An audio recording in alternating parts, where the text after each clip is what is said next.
Hey guys, my name is Nikos and welcome back to the channel. Today we're doing the complete Helldivers 2 Iceberg, covering the lore, secrets, and Easter eggs from the world of Helldivers. All the icebergs I could find online are small because the franchise is, only 2 games long, so I made one myself, and added elements from the other icebergs onto it, and loaded some suggestions from friends onto it as well. I hope you guys enjoy, like the video and subscribe, and let's get started. Launch initiated.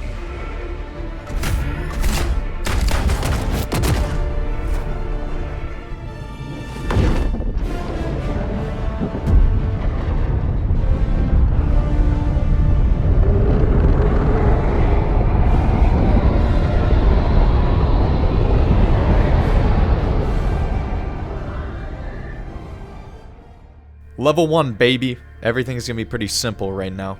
Super Earth. In the far future of the 2100s, Earth united under one nation and colonized the Milky Way galaxy. Earth was renamed to Super Earth, and their democracy-loving empire laid their claim across the stars. Terminids are one of the 2 enemy factions that Helldivers were able to fight at launch in Helldivers 2. They are a race of large insects that vary in form and capabilities. They range from the agile hunters to the cloaked stalkers and all the way up to the towering bile titans. They practice mindless swarm tactics that serve to overwhelm Helldivers with sheer numbers. The automatons are the other faction that have been fighting the Helldivers since Helldivers 2 released. They're an army of robots that utilize laser weapons and vehicles. The base form of an automaton soldier appears to have a striking resemblance to the Terminators from the Terminator film series, and they're mass-produced from fabricators and attempt to pin down Helldivers with overwhelming fire. The Illuminate are the newest faction added to Helldivers 2. They return from the first Helldivers game and are a race of squid-esque aliens in armored suits. They're adorned with jetpacks and laser weapons, and to bolster their ranks, they send forth waves of transformed humans. These poor saps are dubbed the Voteless, and they've been abducted and transformed into half-squid, half-human zombies, and thus have been denied their chance to participate in democracy. The Voteless are actually pretty new to Helldivers. They weren't in the first game, so it seems to be a new tactic that the Illuminate are using in this second game. Players may call in support and ordnance using stratagems. Players select 4 from a huge library of options before entering a mission, and in some missions, extra bonus stratagems are provided by default. Calling them in requires a combination of directional key inputs on your keyboard or your controller, as does accomplishing the objectives throughout mission maps. These stratagems include airstrikes, orbital strikes, support weapons, vehicles, sentry turrets, and more. Arrowhead are the developers behind the Helldivers series. They're based in Stockholm, Sweden, which is the same city that serves as the capital city of Super Earth, renamed in Helldivers as Prosperity City. Helldivers is very heavily inspired by Starship Troopers. The film offers the same levels of patriotic, militaristic warfare waged against space bugs, and there are tons of Starship Troopers references and Easter eggs littered throughout Helldivers. Also, the game is as drenched in satire as the film is. General Brash is Super Earth's oldest and most grizzled war hero. Or at least that's what he calls himself. He was a veteran of the war from the first Helldivers game and is the training instructor for the Helldivers training program situated on Mars. Each Helldiver has access to their personal super destroyer. This warship deploys every stratagem called in by Helldivers during missions, and you can even upgrade it. And you can also name it from a combination of pre-selected and endorsed democratic phrases. Joel is an employee at Arrowhead. His job is to be the game master. This is similar to role-playing games like Dungeons & Dragons, where you have one participant actually managing the entire game as a game master. In this case, Joel manages the enemy factions and controls them throughout the galactic map. He launches attacks against the players, influences major orders, and implements events that tie into the game's lore. Essentially, the players are actively fighting against an omnipotent god that knows no limit to their power. Which is pretty cool. I don't think I've seen this in a game before. The first Helldivers game is very different than its more popular and successful sequel. It appears to have a lower budget and is more of an isometric top-down shooter, similar to arcade shooters from the past. Helldivers 2 also takes place 100 years after the first game in the universe and the lore. And speaking of lore, you're going to be hearing a lot of it in this video. Super Earth practices a form of government known as managed democracy. This is also known as a guided democracy, which is a thinly veiled authoritarian society which is legitimized by democratic elections, but the people don't actually exercise any real power on policy. Essentially, the government controls elections, allowing the people to vote in totally legit non-sham elections that have tons of influence on the happenings of the government. It is not at all just a sham. Trust me, bro. Also, Helldivers 1 lore states that votes are cast based on answers you choose in a test. Essentially, voting software aggregates your choices in a test and votes for you. So, this is a perfectly legitimate democracy. Malevelon Creek is a jungle planet in Helldivers 2 that saw the most infamously brutal and longest drawn-out meat grinder of a battle in the first months of Helldivers 2. The battle for Malevelon Creek, or the 3 battles for Malevelon Creek, were enshrined in the community as a bitterly fought battle against the automatons. The conflict is now dubbed as Space Vietnam. Memes about this month-long battle practically dominated the community early on in the war, which is interesting considering other worlds, especially a few of the ones that were occupied by the Terminids early on in Helldivers 2, were even more brutal and longer drawn out than Malevelon Creek, but for one reason or another, the community really fell in love with the scuffles on this planet. Eagle 1 is the call sign for the pilot that delivers the democratic payloads of Eagle stratagems. This nimble Eagle fighter drops a wide variety of payloads, including rockets, bombs, smoke, and more. And for some reason, every ship has the same Eagle 1. Helldivers 1 takes place in a conflict known as the First Intergalactic War, and Helldivers 2 takes place in the second one. Whenever you throw grenades, your player will occasionally shout, "How about a nice cup of liberty?" How about a nice cup of liberty? Fire in the hole! This egregious patriotic pun was originally quipped by the only British developer at the office in Arrowhead. He mentioned it in a casual conversation, and it seemed the other devs liked it enough since it was then written into the voice lines and DNA of the game itself. An interaction between players made the news, and I'm gonna warn you, it's a tearjerker.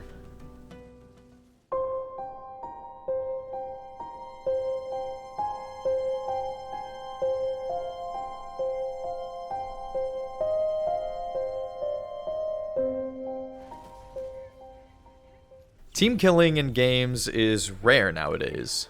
Devs seem committed to preventing goofy player interaction and trolling because they're absolute buzzkills.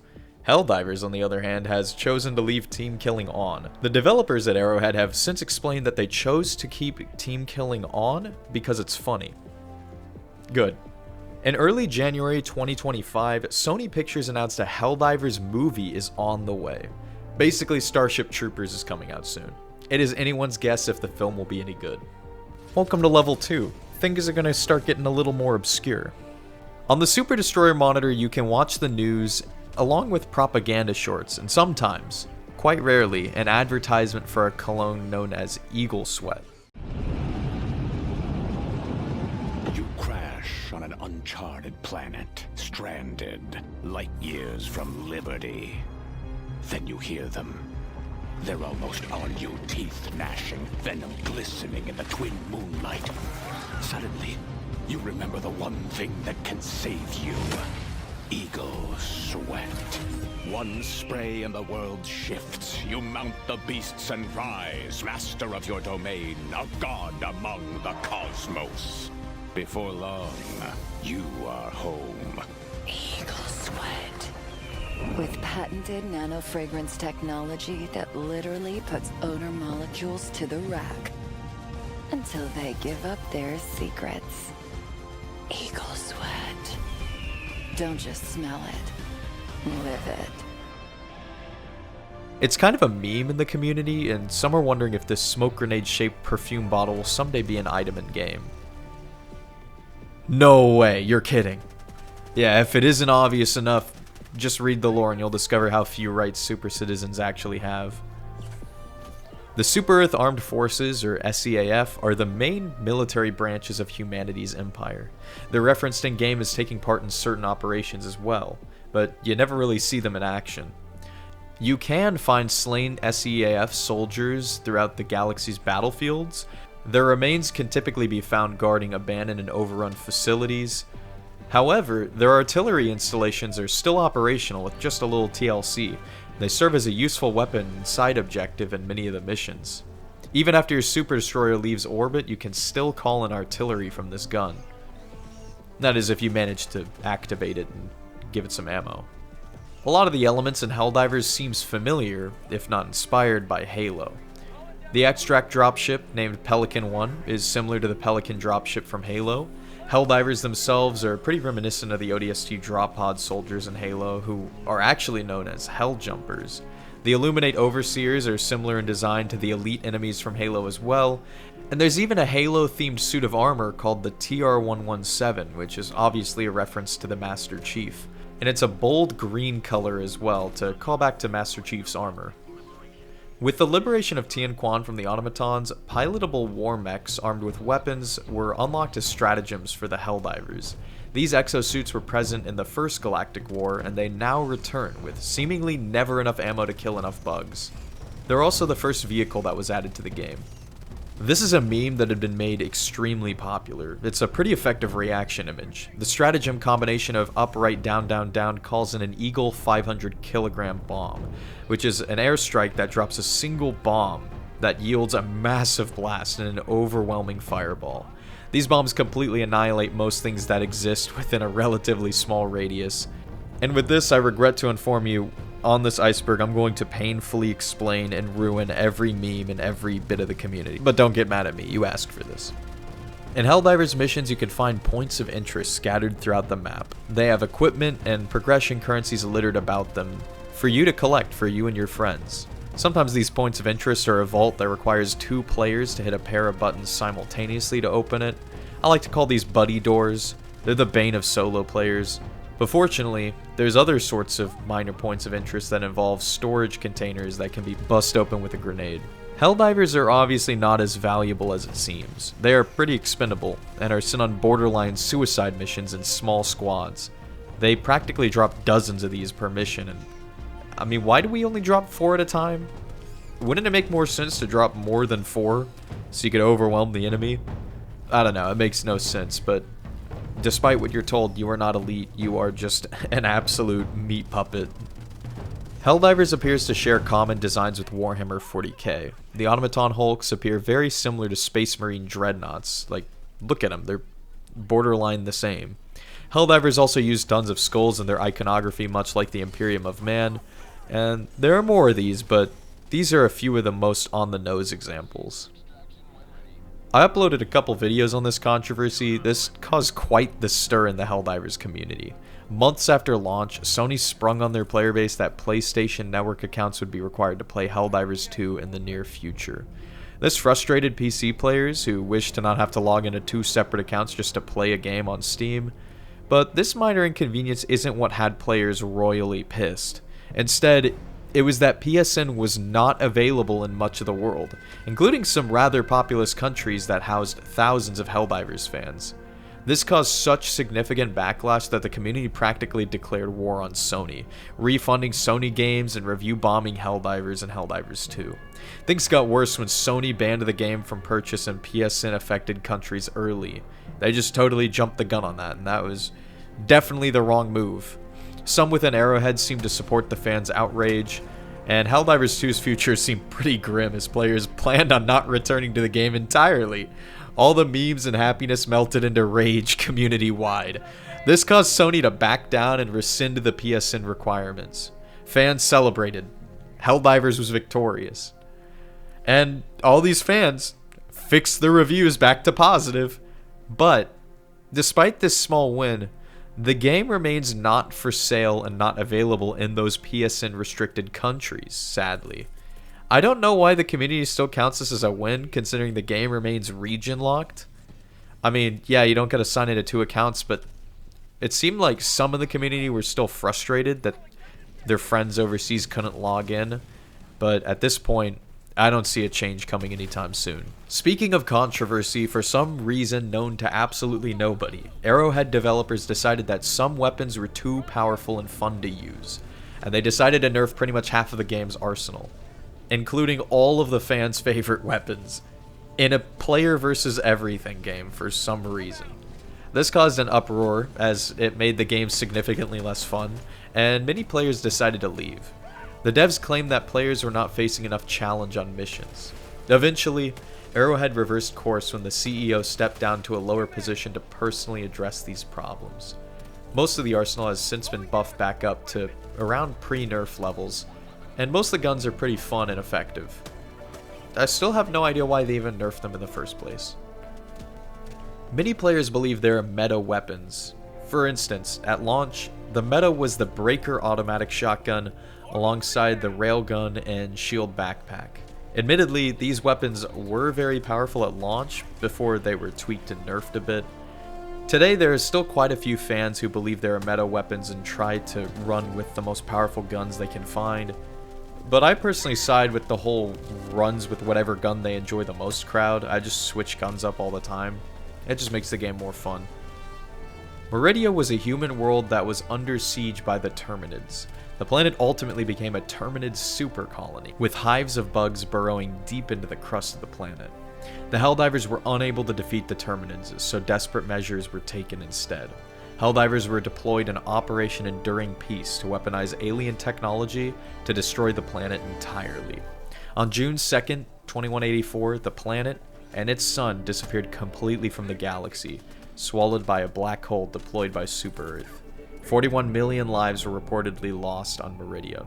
This is the first planet to be destroyed and removed from the map in Helldivers 2, but you could still visit the ominous black hole that claimed the planet from the galactic map. In the opening cutscene, and now at the Game Awards, John Helldiver demonstrated his immense patriotism. But freedom doesn't come free. No! Sweet liberty! No!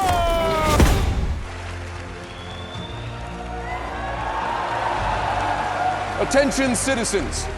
Across the galaxy, the valiant Helldivers have fought to protect our way of life. When picking up super credits from a minor point of interest, very rarely you collect 100 super credits for your squad instead of the usual 10. Oh! I got stepped on. Nick, you are so close to death. It's super credits. I need my the life. super credit. My life for super credits. Super credit. My life for super We won't credits. get them if we don't expect. I got Is that how it works? plus 100. No, we already won. Oh my No God. shot. I got the 100 100 full. Yo. You can also rarely obtain a lot of medals or requisitions from their respective pickups if you're lucky with the dice. Delineated between common, rare, and super, samples are pickups available throughout the map that can be used to upgrade your stratagems in your super destroyer. For a time, difficulty 9 was the hardest difficulty. Some divers claim to be veterans of D9 solo campaigns. They stated that they've completed D9 missions solo. I also attempted that feat on my channel months ago, and while it's difficult, it is very possible to accomplish a set of missions on D9 on your own. But is it really fun? I'm gonna leave that up to you. Added in the last update is the goofiest car of all time. At first, you could only find him in the city maps added with the Illuminate, until the successful completion of Operation Squid Game, where the car became a stratagem that you could call in. Seat all 4 players, or pop one of them in the gunner's seat of this ragdoll machine. The car breaks the laws of physics like every 5 minutes. Have fun. The way I held the shield at first was dope. What, bro? The ice. It's hard to drive. What the? Where'd you get your license? Bro, no. Someone's doing this to me. Someone's doing this to me. What the fuck?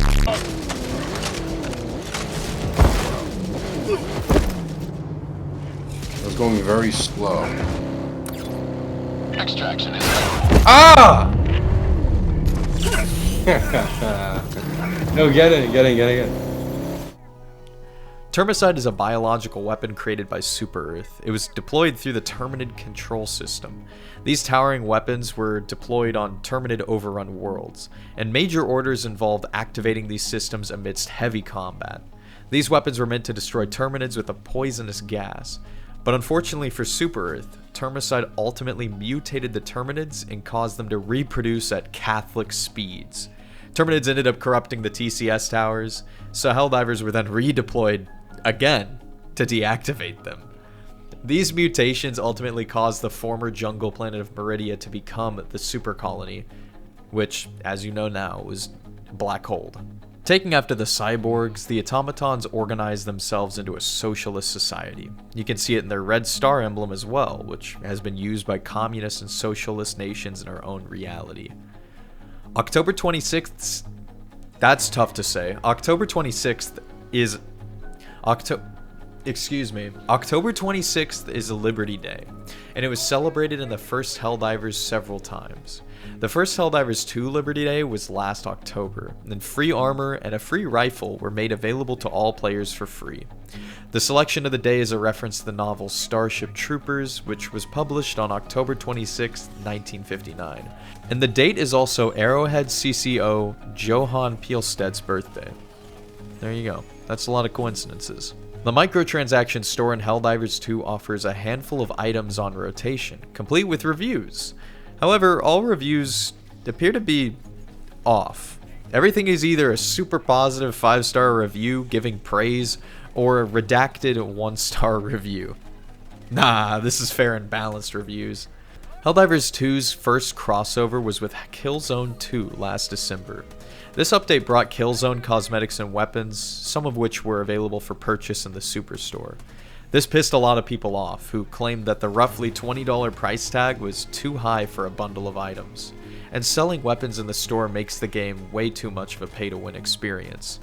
That last point is a bit absurd though, considering the game has no PvP. I don't really see how it could be pay-to-win. In response to the backlash, which was pretty severe all over Twitter, the developers decided to release the second batch of Killzone cosmetics free. I personally think the drama was overblown, but at least we got some free stuff out of it. Strawman News is hosted by Coretta Kelly. It's a news agency that reports on events of the Galactic War. All facts reported by the agency are approved by the Ministry of Truth, and these broadcasts occasionally play on your Super Destroyer's monitor for viewing.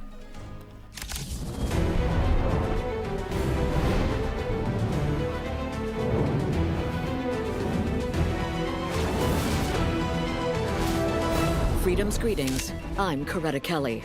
New updates on the backfiring of the TCS in the Meridia system.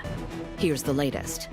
A preliminary investigation by the Ministry of Science reveals that the termicide initially worked, quote, as intended, eliminating 99.6% of the terminid population on all barrier planets.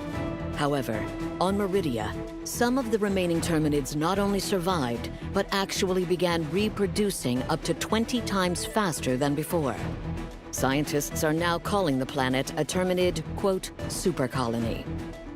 The mutations caused by the termicide appear to be random, but according to the report, it is only a matter of time before the same reaction appears on the rest of the barrier planets. The Helldivers may be in a race against time to deactivate the TCS before this occurs. In other news, the disgraced scientists who developed the termicide have been taken into custody and are to be investigated for dissident infiltration. That's Liberty's latest. I'm Coretta Kelly.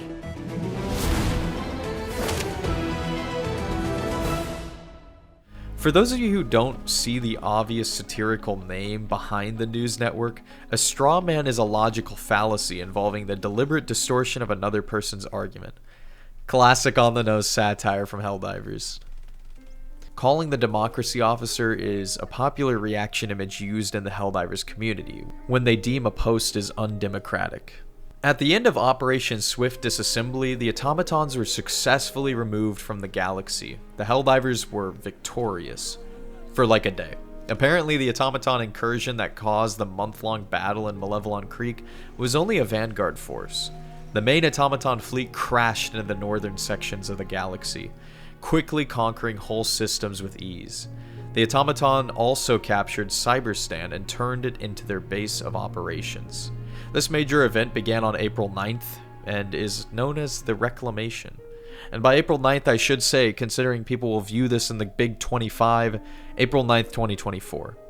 The 1,000-yard stare is a popular meme across several communities, including the Lethal Company community and more.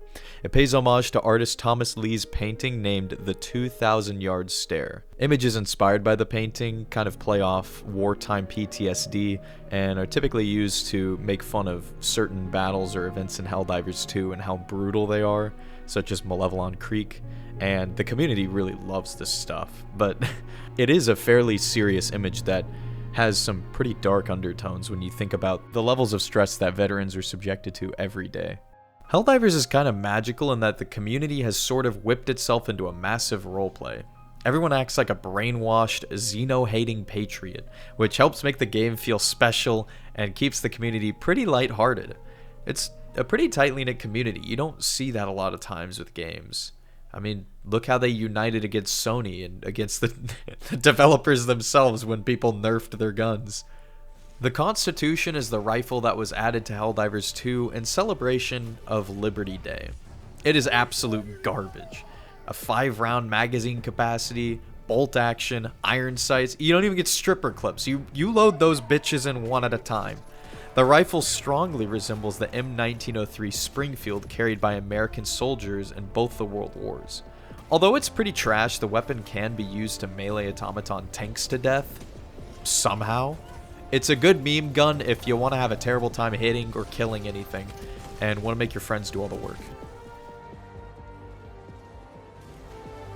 Brash Tactics is an educational short series hosted by General Brash. It teaches Helldivers how to survive and thrive on the battlefield. These shorts periodically play on the Super Destroyer monitor alongside Strawman News and other propaganda segments. And now, another helpful tip from General Brash. No Helldiver can liberate the galaxy alone. That's why we have team weapons. One Helldiver shoots, another reloads. Together, they create an unstoppable path of wanton liberation. And don't worry, one stratagem comes with both weapon and reload pack. That's a 2-in-1 combo, soldier! Brash Tactics. Use them or die trying. Alright, we're moving into level 3. You're likely not going to know all these. It's going to start getting more obscure now. Gantz the Demon is a player who was seen in a TikTok slaughtering their teammate. This angered the subreddit and fanbase of Helldivers. Some claimed that Gantz has a history of team killing, snowballing the situation into an absolute witch hunt. The Helldivers were galvanized against him, and a 10,000 super credit bounty was placed on Gantz's head for their Blue Falcon behavior. Gantz the Demon, or someone who claimed to be them at least, posted a response on TikTok, claiming they only killed a few Helldivers after those Helldivers killed Gantz's friend. It is not known to this day if Gantz is guilty or innocent of team killing in what is perhaps the most pointless bounty of all time. And with that, I wasted a good 40 seconds of your time. It hit news articles, so that's why we're putting it here. Saluting speeds up the flag. On the Raising the Super Earth flag objectives throughout many of the missions, if you salute the flag, it raises faster. The devs have explained there's no lore reason for this, it's just funny. Stratagem Hero is an arcade game that is installed on the Super Destroyers of players who choose to buy the Super Citizen Edition. They also get with it a shiny new submachine gun, an armor set, and a few other cosmetics. This arcade tests the mettle and memory of Helldivers. You race to complete as many stratagem combinations before time runs out, racking up a score to compete against your friends. The minigame is so beloved that there are also a few unofficial adaptations, including a browser version and one you can play on your phone with a fan-made companion app I've downloaded a few times. The Cyborgs were an enemy faction from Helldivers 1, although they dubbed themselves the Collective of Cyberstan. This army of half-man, half-machine beings rebelled against Super Earth after a series of skirmishes. They're quoted as saying, "Super Earth's ideals are a lie and the people are brainwashed." So far, the Cyborgs haven't been seen in Helldivers 2, but they've been hinted at, and we'll revisit the Cyborgs later on in this Iceberg. This was the most controversial balancing update to Helldivers 2. The precious Breaker Shotgun, Railgun, and Shield Generator pack mains were left slaughtered by nerfs. Many other guns were nerfed as well, but at least they fixed armor suits so they actually provided the armor bonus they promised. This patch from last March caused a lot of controversy, and honestly, again, why nerf weapons at all in a PvE game? You're just shooting at computer enemies, they're not real. I don't know, I'll never get game devs, but I would just suggest to just buff all the garbage weapons instead, so you make all the guns fun and don't turn away players. I don't know, that's just my 2 cents. If you leave the map boundary, a 10-second timer begins ticking down. If it reaches 0, Super Earth declares you a traitor for abandoning the mission, and your Super Destroyer will begin shelling your surroundings, trying to turn you into Hamburger Helper. Warning, you are leaving the mission area. This is the edge of the map.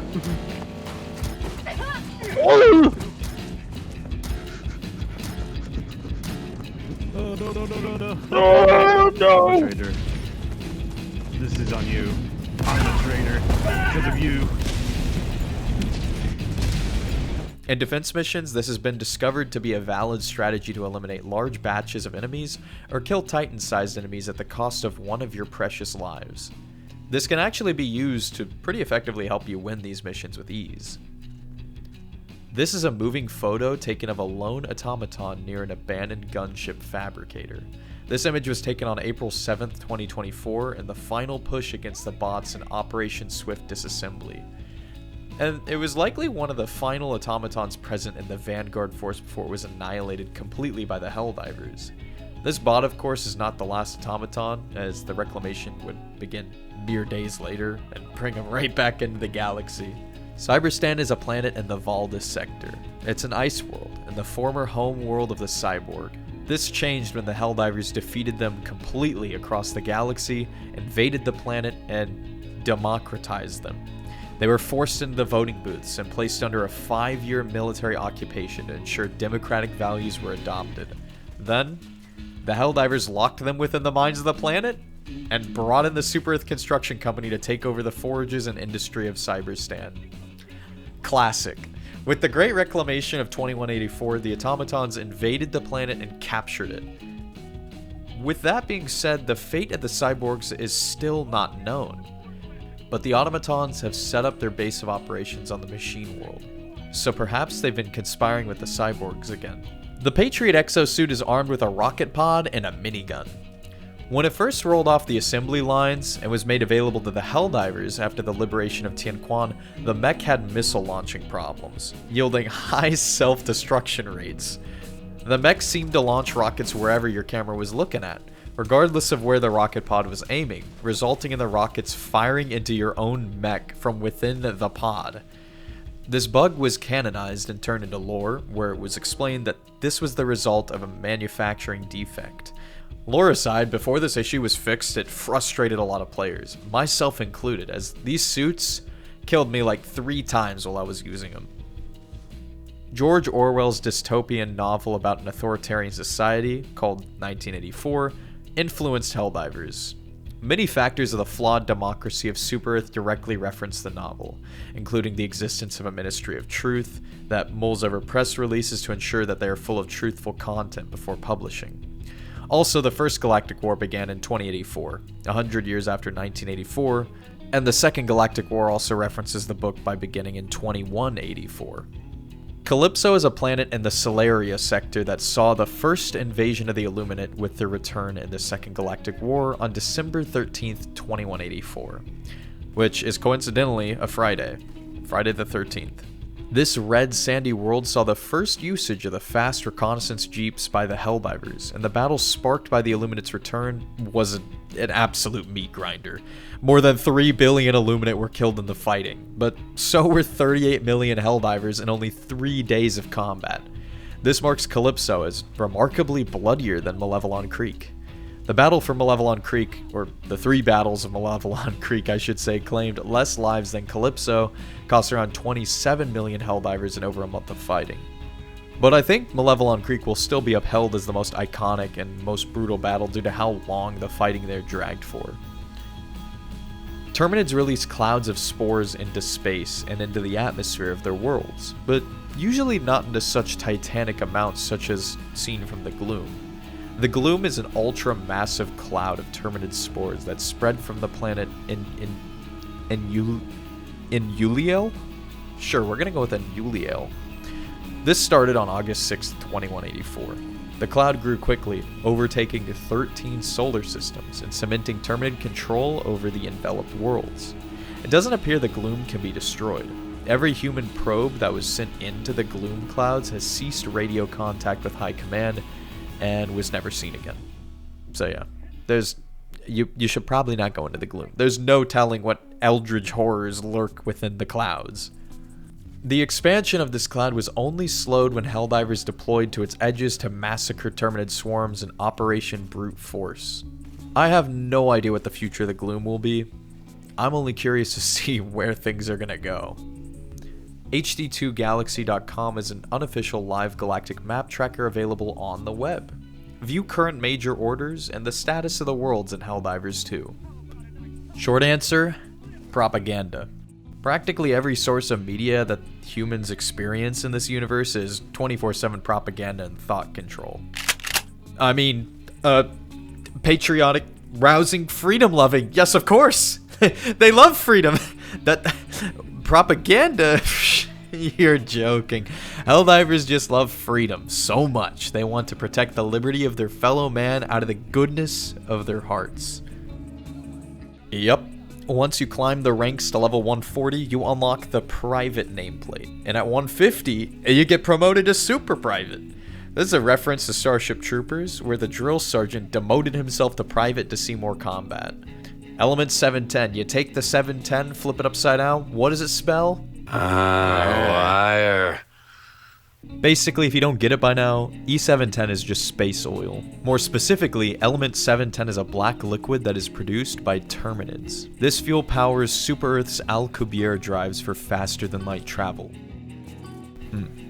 Interesting that terminids happen to produce such a valuable resource.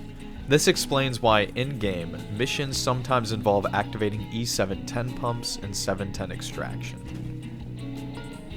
Super Earth keeps terminids detained in farms for E710 extraction. They also keep them corralled in the Terminid Research Preserve, a facility on Akamar 4, where researchers experimented on the bugs until they broke out and attacked nearby planets in November 2184. Heretical, anti-democratic broadcasts are sometimes blasted into the airwaves by broadcast towers on automaton and terminid missions. On very easy difficulties, it serves as a primary objective, and on every other difficulty, destroying these broadcasts are a bit of a secondary objective. You can either disable them using the touchscreen at the tower's base, or destroy them with huge explosions like rockets or airstrikes. Automaton illegal broadcasts read, "We have obliterated inequality," and "Surrender and you will not be destroyed." If the player is fighting terminids, the text reads, "Wake up, people. The bug menace is a super Earth construct, and this threat is all about oil. The government made this." Traitorous propaganda. It's all nonsense. I wouldn't worry about it. This is the second Helldivers meme that references the 500 kilogram bomb stratagem Arrow Combo, and it also is derived from a Tekken meme of the same name, in which Kazuya Mishima says the phrase before his perhaps infamous Rage Drive combo. I don't know anything about Tekken though, but maybe you do. There are plenty of Helldivers 2 mods that add cosmetic changes to the players, items, and enemies alike. You've likely seen one of the Halo ones I've used, which is an ODST skin that goes over the player model. I like to use it from time to time. Some of the more notable mods are the Star Wars Clone Trooper skins and other Halo ones that change the recon vehicle to a Warthog and weapons into Halo guns. All these mods are pretty cool. There's a coalition of Helldivers known as Chaos Divers who drop into missions with the intent to see Super Earth burn. This is according to some users online who are familiar with their existence in fall 2024. Apparently, many Chaos Divers stopped performing major orders, attacking random planets as protests for not receiving effective weapons from Super Earth, which is essentially them protesting against the weapon nerfs. Whatever the motivation, these players just tend to roleplay chaotic personalities and rebellious Helldivers who still hate those who oppress democracy, but also hate Super Earth as well. But some donned the griefer hat and used the movement to slaughter teammates and troll, which is apparently not what Chaos Divers are meant to do. The break barrel shotgun is a support weapon you can find within the missions, and it is the only one that is not available as a stratagem. Yet, this double barrel shotgun is likely a civilian firearm used by law enforcement and settlers across Super Earth's worlds. It's highly ineffective against pretty much everything due to its frequent reloads. Almost everyone forgets about this garbage rod as it's easily the worst weapon in the game, somehow beating the Constitution. I didn't know that was possible, but here we are. Also, apparently the Constitution is gifted to super citizens when they turn 16. Figured I'd go ahead and let y'all know that. It's a cool little lore tidbit. Also, while we're on the Constitution, I figured I'd mention that it comes with a pretty sweet bayonet that does a lot of melee damage, hence why you can kill tanks with it. Back to the break barrel, did you know that at one point the alternate firing mode was burst before it was set to clearing both barrels with a single trigger pull? Yeah, enjoy that pointless fun fact. Maybe someday we can get a stratagem for this meme. I'd run it. When marching in patrols, automaton forces sing a chant together. It appears that they speak a butchered form of English, preaching their devotion to Cyberstan and their need to stay extra bloodthirsty. Players have apparently deciphered it in full, as seen in this post here. This doesn't really do much but serve as a cool little bit of world building. And fun fact, the bots also like to insult you in game if you listen closely enough. This is arguably the best Helldivers meme. Patriots often reply to undemocratic posts with a gif of an animated Terminate on a laptop. But even more comical is the rare Bile Titan on a laptop gif. 1, 2, 3.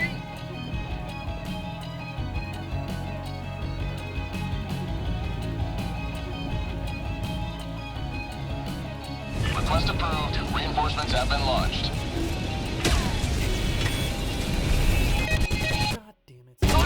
Oh my god! No! Resort! No! Democracy! Beat the enemy! What the fuck? Can he make it? He's in! Oh! Right.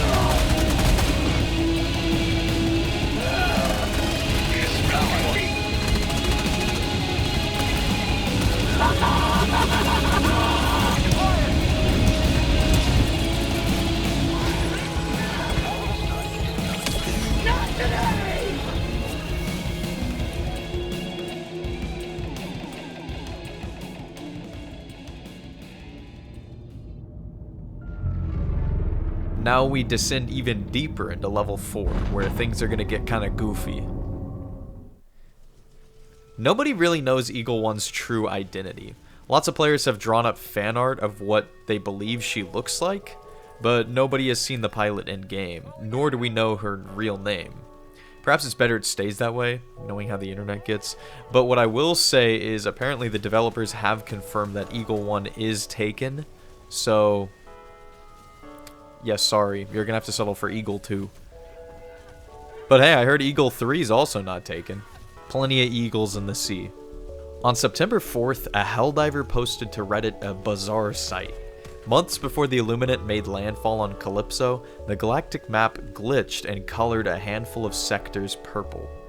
Now this can be easily explained. It was just a technical glitch seen on outdated galactic map operating systems. You know, nothing to see here, guys. Just move along. Also, a ton of leaks were coming from behind the scenes at Arrowhead, and music was even unearthed from the game that is now used as the Illuminate combat music. The Helldivers 2 tutorial ends with a short contract of employment. Here's some of the highlights.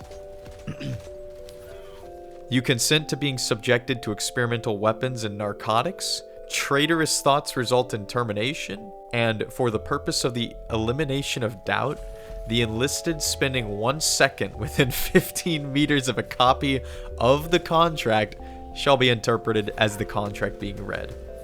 It's refreshing to see we have a fair contract before donning our Helldiver cape.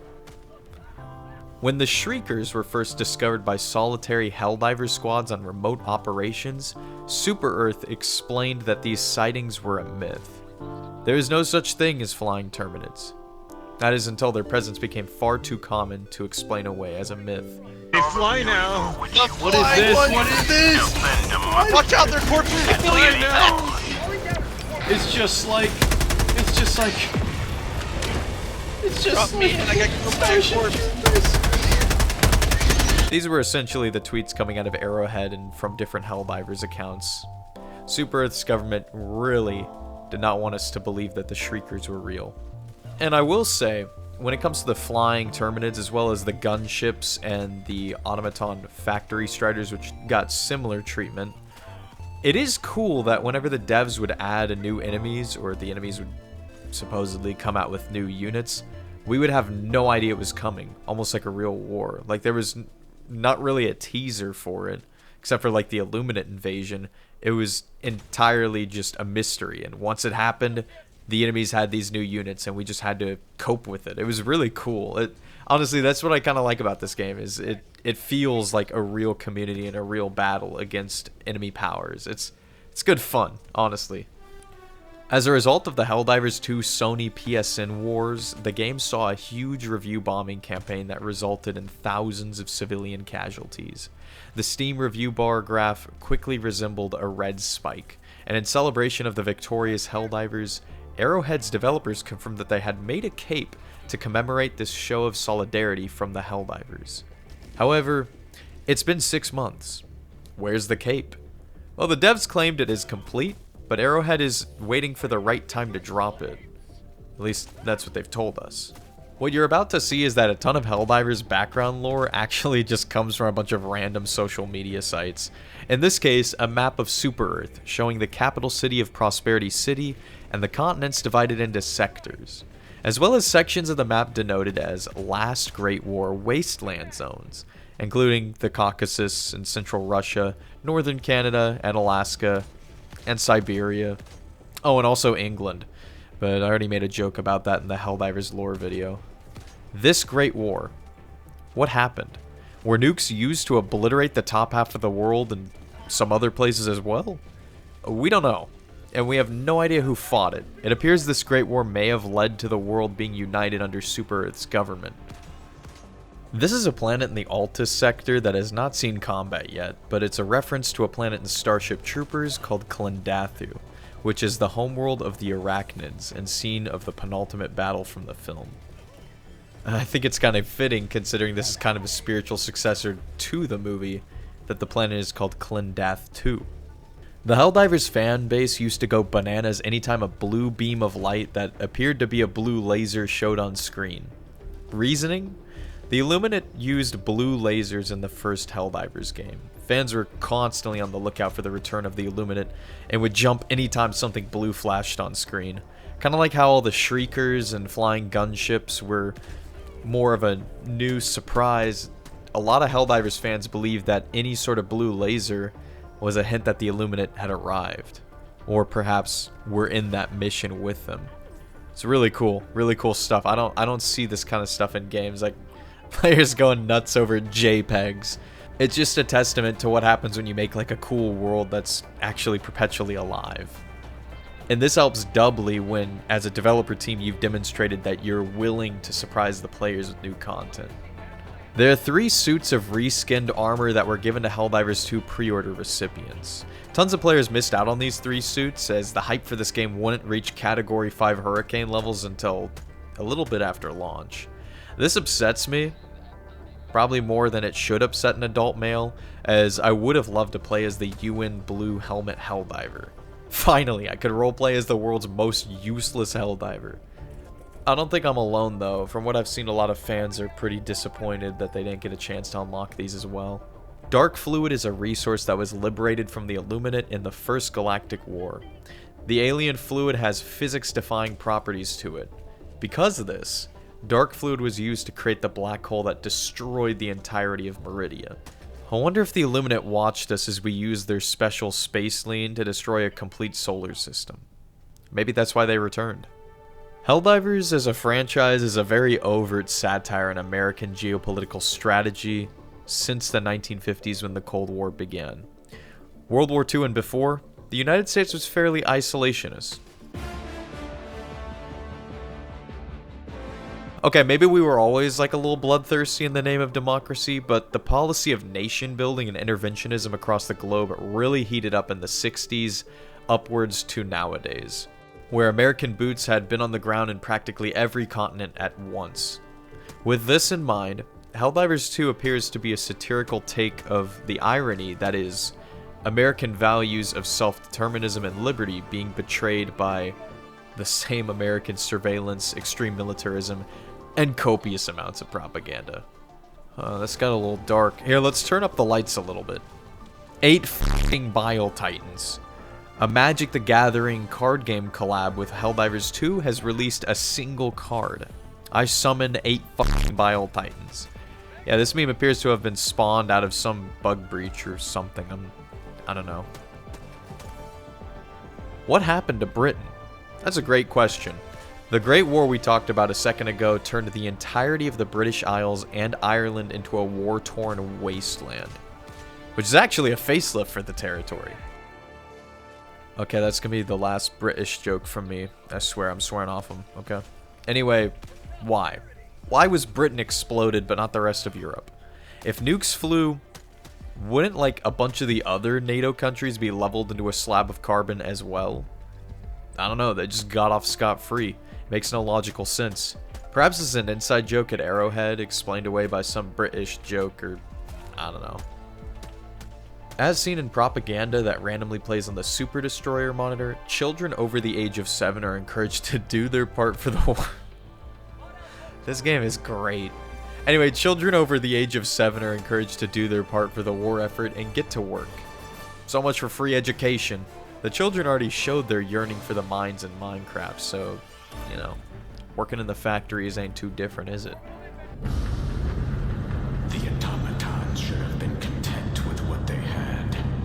Instead, they tried to take for themselves what the citizens of Super Earth had proudly built. Now they're going to find out just how hard every man, woman, and child over 7 will work to stop them. Do your part. Get to work. Chop chop kids, those artillery shells ain't gonna make themselves. Like I mentioned earlier, players can jump their ship to the beautifully haunting black hole that claimed Meridia and just hang out in the black stretches of space. The black hole emits this eerie ambient sound, which has been discovered to be a slowed and pitched down version of the Illuminate combat music dug up from the game files. This is wild foreshadowing, considering that the Illuminate had not returned at this point, but here their ancient weapon was once again at work without their permission. The music is haunting, almost like they're watching us play with their toys. And of course, when they returned, you can hear the combat music in full.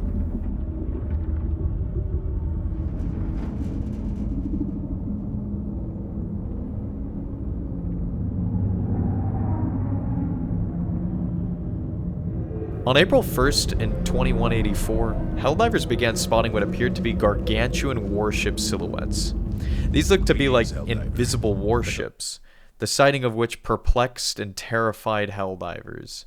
Some thought that they were automaton warships watching over their vanguard forces, and others believed it was the Illuminate, silently observing as the galaxy boiled over with war, staking their claim on who would win, and deciding when it was time to enter the fray. Which is honestly really cool. I honestly don't really have any idea what these silhouettes were. They may have just been a bug or something. Bug outpost. Fire in the hole!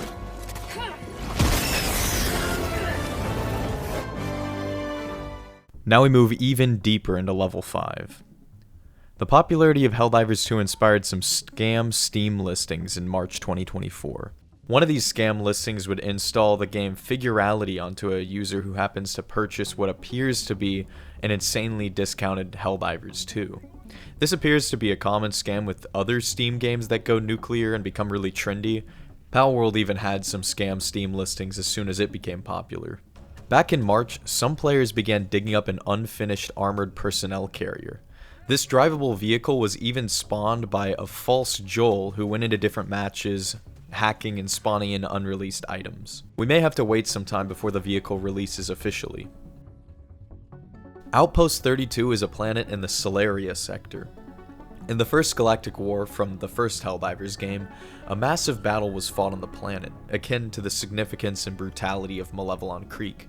Posters on the planets in Helldivers 2 read, "Remember Outpost 32," and show an automaton chilling on the poster. This implies that the Helldivers either fought the bots or the cyborgs for Outpost 32. This is a very well-known event across the Federation. It seems like most of the citizens have heard of it or know about it, either due to or in part because of all the propaganda posters or propaganda around Outpost 32.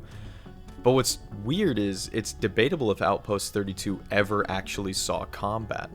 The planet is not a playable map in Helldivers 1, and automatons were not present in the first war. Was Outpost 32 even a real battle? Could it be a fabrication entirely made for propaganda?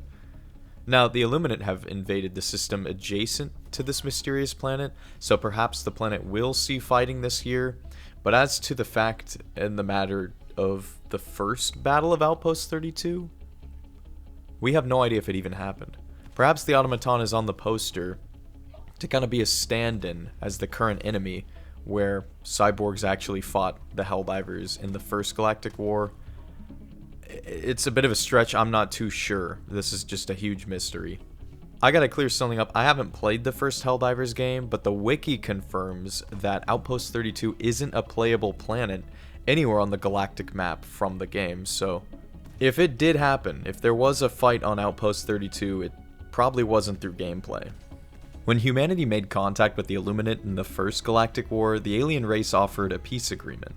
Super Earth obviously rejected the peace agreement after discovering that the Illuminate had an extremely powerful nano-fusion device that can destroy an entire planet. This forced the hands of Super Earth and had them declare war on the alien race.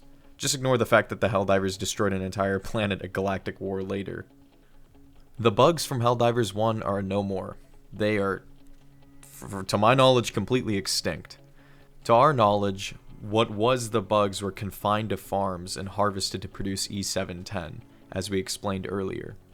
Things got spicy when humans began experimenting on the bugs, forcibly mutating them and giving them bile-spitting abilities as well as more deadly powers, which seems to be a bit of a side effect of attempting to breed the bugs into producing more E710.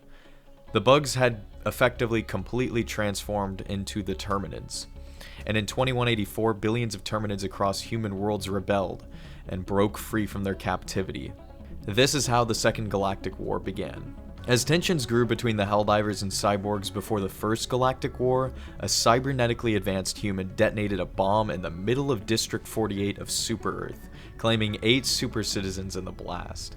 Alongside this, Super Earth explained that cyborg terrorists detonated a massive bomb on one of their city planets, which killed thousands of civilians. This was Super Earth's justification to go to war with the cyborgs. Upon defeat to the Helldivers, the Illuminate were completely annihilated, and what remained was banished from the Milky Way. When the Illuminate returned with billions of abducted super citizens to bolster their ranks 100 years later, official sources within the Super Earth Federation were surprised. They explained that the Illuminate was thought to have been completely exterminated. Perhaps this is a form of propaganda. Maybe Super Earth is exaggerating the damage that was truly dealt to the Illuminate in the first war. Maybe there's a lot more of them than we think. This theory seems to be commonly accepted by the fanbase. Upon entering your Super Destroyer when you log back into the game, your Helldiver will be thawed out of cryosleep, and a ton of pods are seen flying by in this opening intro sequence. You will see this a lot of times considering you'll be logging into the game over and over, but one thing that is also interesting is immediately after finishing the tutorial, your Helldiver immediately enters cryosleep before being shipped to space. It seems like Helldivers are just frozen and like reheated in the microwave when needed for battle. Like, that's actually kind of sad. Imagine your whole life as a soldier is just being frozen until you're used later. The going theory is that your army of Helldivers are actually just clones of your character, kept frozen until the previous you is killed in action. And this cycle repeats for each death. While this holds some weight and is a very interesting theory, when asked on Twitter, Peel Step from Arrowhead explained that the Helldivers are real people with real families that are oh so proud of their baby joining the elite and invincible hero unit to do the right thing and fight for democracy. That they get into a freezer to be thawed out is not disclosed, nor that their life expectancy is 2 minutes. The tone is somewhat joking, so perhaps this is sarcasm or like Super Earth propaganda. That's up to you. There's a piece of map scenery on Helldivers planets that is a giant skeleton of an old bug called a Hive Lord.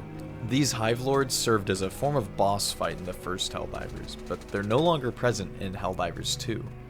It is cool that their remains are present on these planets to leave a grim reminder of this eternal struggle between the bugs and man, and honestly at this point, I wonder if they'll return. I'm thinking they won't, since we have the Bile Titans to take their place, but it would be cool to see them come back.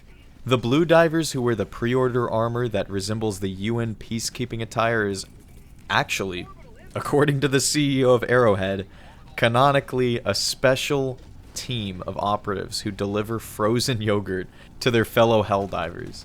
They serve a similar role to combat medics, but instead of delivering health and aid, they deliver morale-boosting diabetes. You love to see it. This is one of the wildest major orders of all time. A moral dilemma faced the Helldivers in June 2184. Shortly after Meridia was annihilated, the newest major order offered a choice. 2 planets were under threat from the automatons. Marfark, a planet which offered anti-tank mines as an unlockable stratagem if successfully liberated, or Vernon Wells, host to Super Citizen Anne's Hospital for Very Sick Children. The classic landmines or sick children debate. Which one are you gonna pick? Only one planet could be liberated, and whatever was on the other one would be destroyed, as well as everything on it. The Helldivers thought long and hard, and after much deliberation, they chose landmines. Nah, I'm kidding. They picked the Children's Hospital. As a result, Arrowhead donated to an actual children's hospital to match their player base's generosity. Why save the kids when they offer nothing of immediate value? As one wise Helldiver commented on Reddit, saving the kids will save more mind-making hands. Absolutely sound reasoning if you ask me. Across automaton-held worlds, their bases have some rather grotesque displays of chopped up humans on display. Limbs and heads on stakes greet you at these bases, just like Vlad the Impaler would have wanted. And so do, in some of the larger bases, massive piles of flesh, bone, and guts atop a huge operating table or slab of sorts. It almost appears as if some sort of sick experiment. What are the automatons doing with all these body parts and dead humans? Is their research somehow assisting them in their war against the Federation? In some missions on bot planets, players are tasked with destroying devices that process human bodies into biofuel. Yeah, this is pretty grody. Are they fueled by organic matter somehow? We'll have to stay tuned. This is a really gross detail, but perhaps there is a lore reason. The multiplayer online game series PlanetSide is special in that the state of the battlefields are ever flowing based on player interaction.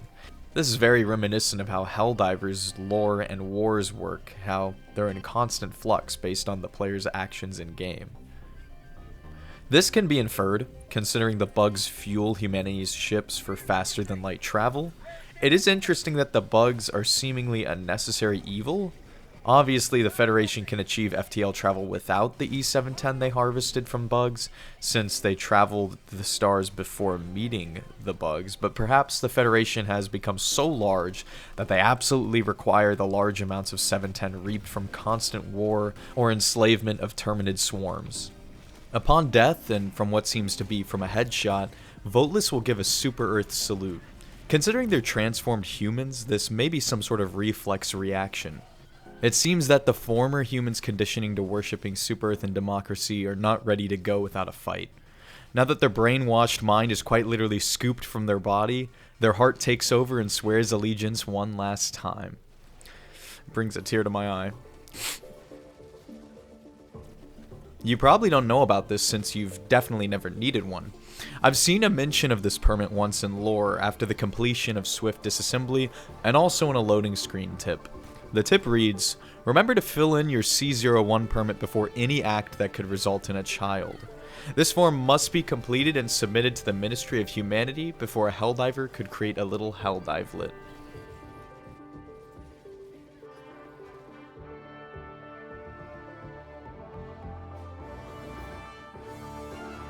Welcome to level 6. Don your tinfoil caps. This is about to get crazy. Without spaceships, how do the Terminids, and before them, the bugs, travel between worlds? Well, the wiki infers that it may be that unhatched infants or very rapidly evolving super resilient microbes are launched into space during planetary impacts, such as when meteoroids or even planetoids hit Terminid-held worlds. I believe humans may have had a hand in it too. They likely transported Terminids between worlds to put them on farms in different solar systems. I think both are true in this case. Propaganda posters litter the human installations on the worlds of Helldivers 2, and you can find quite a few details on the world and universe of Helldivers within them, one of which is the earlier mentioned Remember Outpost 32 poster, and another advertises the gateways at Giza. This poster shows that the Egyptian pyramids were turned into apartment units. This is a pretty on-the-nose jab at capitalism. A Helldiver war photographer and artist shared their recreations of the posters on Reddit after taking photos of them while on mission. Their ad is in the description. This is like the only concrete evidence of automaton origins. This is the only evidence that absolutely confirms who made the automatons.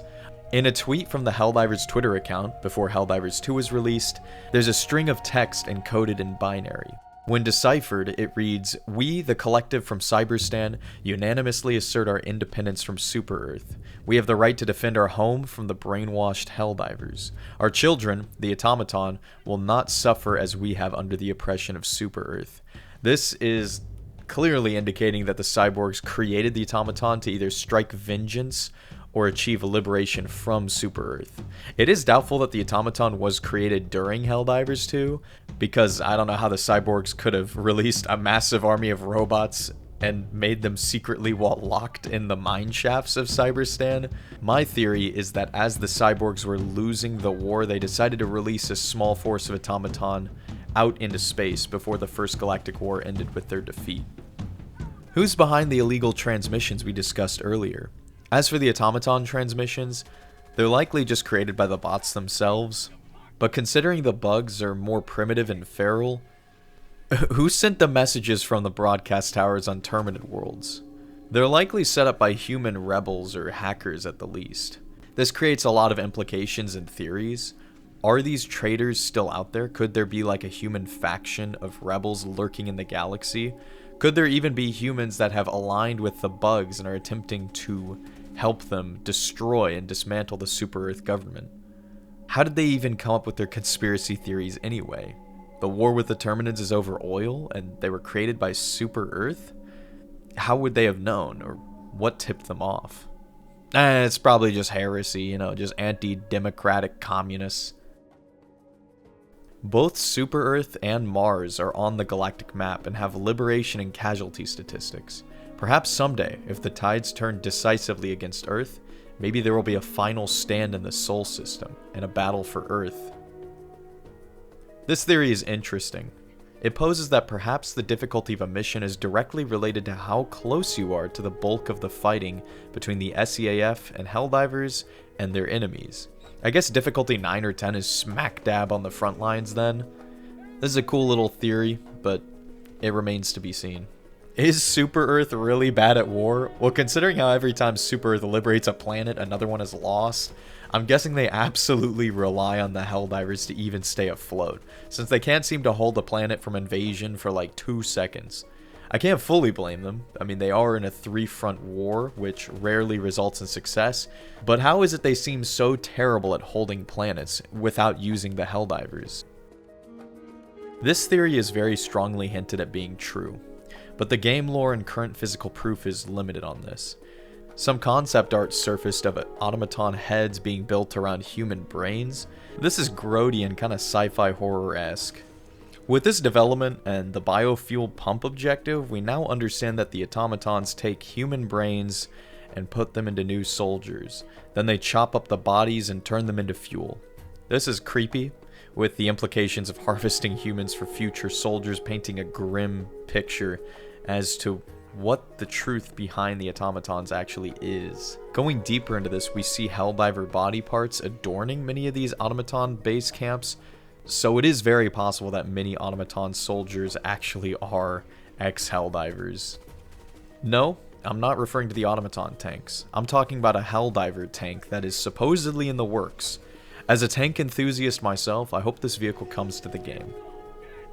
Yeah, apparently super destroyers will still somehow kill you if you leave the map boundary and get declared a traitor, even after their time limit in orbit expires and they leave the planet. Crazy. Kepler Prime is the bug homeworld, which while present in Helldivers 1, is not on the Helldivers 2 galactic map. This alongside the Illuminate homeworld are both unavailable, for reasons I have no answers to. Perhaps there is some sort of lore reason in that Kepler Prime was simply nuked out of existence or bombed so heavily that the planet was turned into a wasteland, and maybe that was the fate of the Illuminate homeworld too.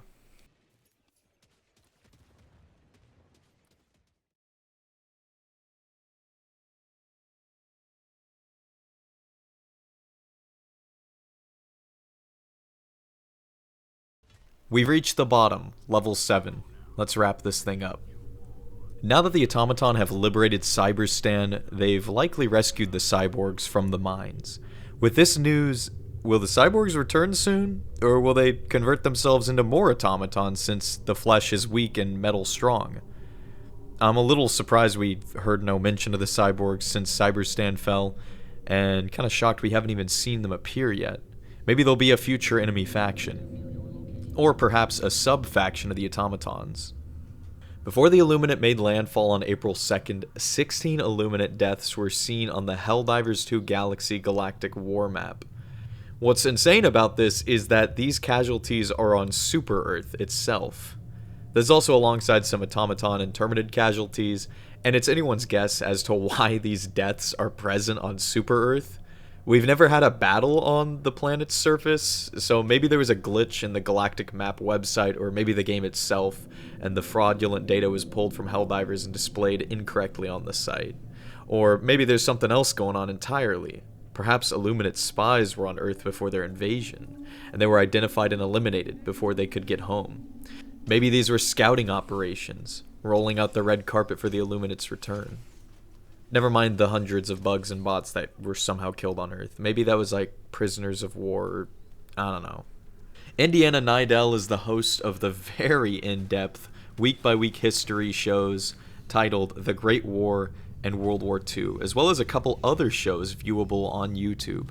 He's got a very iconic voice, and I had no idea about this, but he also voices the CO over the radio in the first Helldivers game.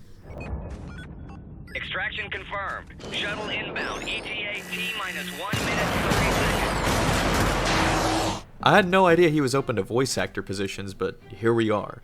When it comes to the Great War and his different shows, I highly recommend him. I've watched him for a minute because sometimes I just get obsessed with history from time to time. He does a very good job narrating each episode from his various shows. Autojacker Stratagem.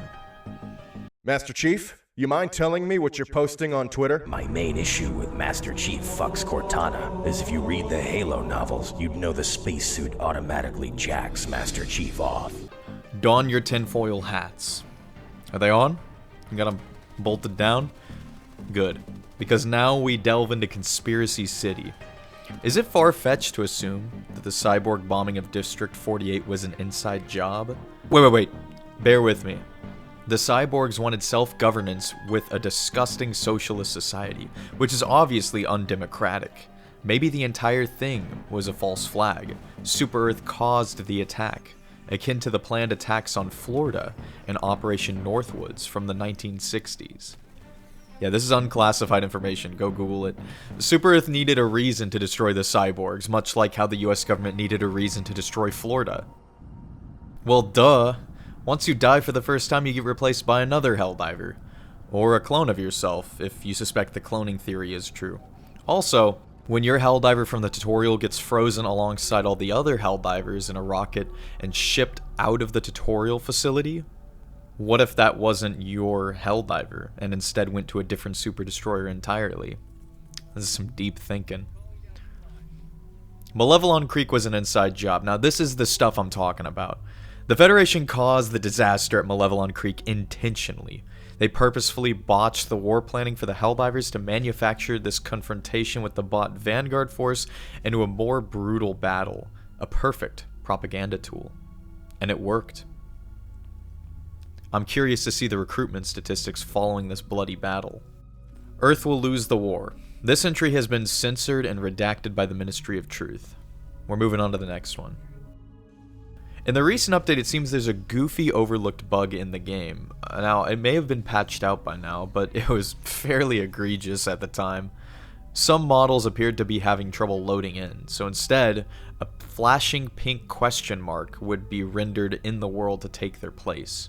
I've seen this in like 3 matches when the Illuminate were first added, and others have posted about the bug online as well. They're like little pink people. Yeah, there's they're textureless. Yeah, I see them. I think there's an issue with how they ported these in. Yeah, we had this same issue. I think it's like a pile of bodies next to like a broken something or another. Oh, yeah. We got the 2 little pink people. Look at what the squids did to these. Yeah, look these what citizens. Look what the squids did to these poor creatures. These poor people, they were turned into purple, textureless individuals. One time, my friend's pistol turned into a pink question mark on his hip in his holster. Yeah, apparently he was going to kill the enemy with confusion. Hidden behind a cliff on the tutorial is a statue of a Helldiver with a shovel driven into a rock in front of it. Apparently, and I can't find much solid documentation on this, the shovel itself, as in the tool, has been an inside joke from the developers at Arrowhead. So much so that they made a video on YouTube involving some of the developers at Arrowhead using a forklift to turn a garden fork into a shovel. I don't quite understand what the joke is, but others have posited that the gag has been ongoing since Helldivers 1, and that the fans were also in on the joke. Some have claimed it had to do with players wanting shovels as melee weapons, similar to how the spade was used in World War I as a trench melee weapon. But where do forks get involved? I'm not too sure. Perhaps this joke is relegated to small forums or maybe some like derelict Discord servers somewhere. I can't find much on it. Can any of y'all explain this Easter egg and running gag further in more detail? I saw a lot of posts online, but some of them contradicted each other, so I didn't want to exactly quote them verbatim because there's clearly not enough information on this. One of them said that it had to do with shovels versus forks, some sort of bitter fight in the community about what melee weapon they wanted to receive, but I only saw that in one comment, so I do not know. Maybe you know more.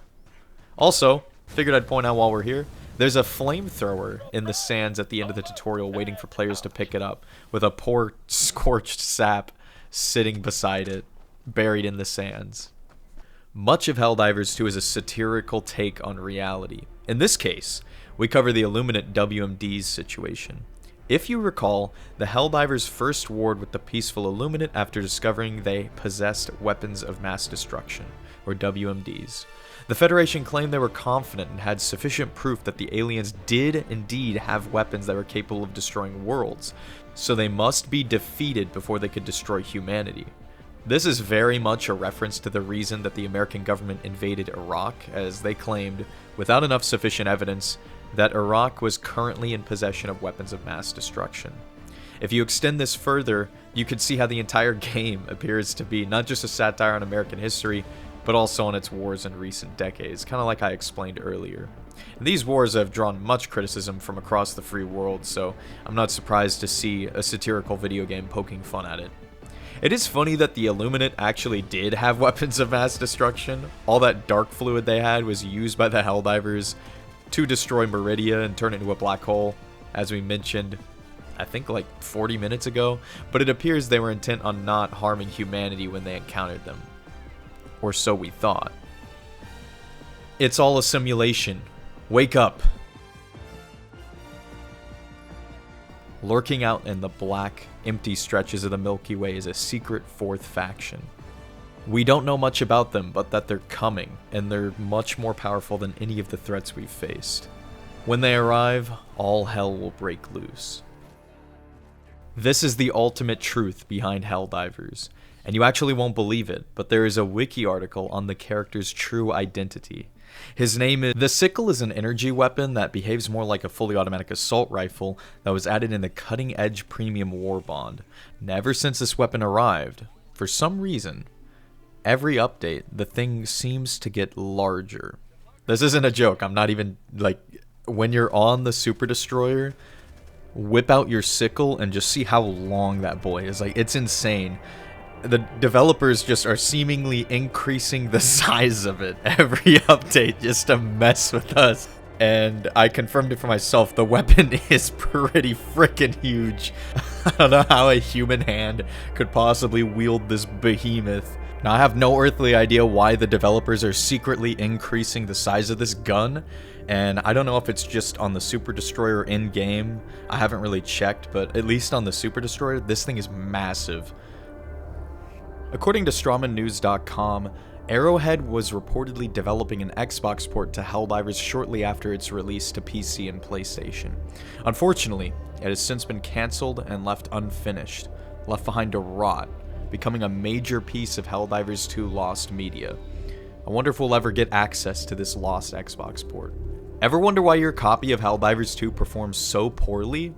It isn't because you run a broke boy rig, it's because Arrowhead has maliciously packaged the game with a Bitcoin mining application, chewing through your system's processing power to harvest the cryptocurrency for Arrowhead's profits while you run the game, which completely wrecks your computer's processing abilities, causing the game to run poorly even on low settings, and use up your electric bill for their own financial gain. This is a common tactic for cybercrime, and it's downright diabolical for Arrowhead to commit it themselves. And with that being said, like, wake up, sheeple. This is the linchpin to our entire conspiracy, our entire web, the whole corkboard. It's coming undone. Like, the wealth transfer from the bottom to the 1% through Arrowhead's Bitcoin mining operation. You have to understand that this is the New World Order. It's the New World Order, and they're coming. This is how I capped off my complete Halo Iceberg video. Suppose the theories are true, and that the universe of our reality is in fact infinite. With that being true, anything is possible, right? Couldn't that mean an exact mirror of the Milky Way is out there in that vast nothingness of random possibility, somewhere millions of light years away, where the Second Galactic War is currently raging? Okay, bear with me. Helldivers, Terminids, Illuminate, it's all real. And it's going on as we speak? Maybe.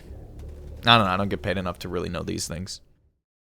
Figured I'd take this time to give a special thank you to our members, Mr. American, Abisquick, Django, Bango, and Relax, as well as our patron Landfing. Thank you guys so much for your support. As always, I appreciate each and every one of you. Thank you for watching, and stay tuned for more. Drop a comment on what you want to see next. See ya.